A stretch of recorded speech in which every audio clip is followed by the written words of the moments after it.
Знаете ли, че всъщност е много важно как изтисквате четката на гел-лака, за да може да лакирате много добре под кутикулата и изобщо добре да не ви се разтича по краища гел-лака. Елате да ви покажа как най-добре да го правите.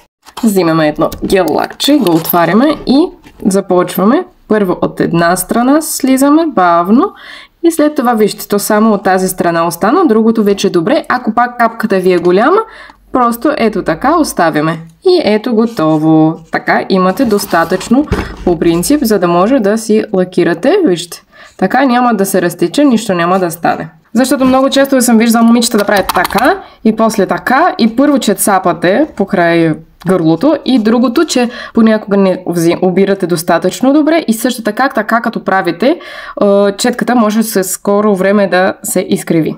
Така че пробвайте по този начин, когато така бавно една страна, друга и сме готови. Имаме достатъчно материал на четката.